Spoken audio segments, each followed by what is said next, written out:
আমার শরীরে যে পোশাকটা দেখছেন, এটা আপনাদের অনেকের কাছে ঘৃণিত মনে হতে পারে, কিন্তু আমার মতো মধ্যবিত্ত পরিবারের সন্তানদের জন্য এটা জীবিকা নির্বাহের পবিত্র মাধ্যম। আমি এই পবিত্র পোশাক পরে যদি কোনো অন্যায় কাজ করি, তাহলে অবশ্যই যুক্তিসঙ্গত সমালোচনা করবেন এবং আমার বিচারের দাবি করবেন।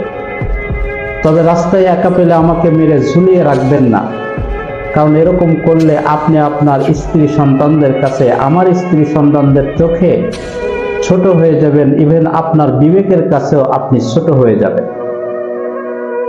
আপনারাই সরকার, আপনারাই জনগণ। এ দেশ ও জাতির প্রয়োজনে একদিন এ পুলিশ বাহিনী গঠিত হয়েছিল। যদি আবার আপনারাই মনে করেন, দেশ ও জাতি মনে করে এই পুলিশ বাহিনীর প্রয়োজন নাই, তাহলে আইন করে এই পুলিশ বাহিনীকে বিলুপ্ত করে দেন। সর্বোপরি আমরা সবাই এই বাংলা মায়ের সন্তান।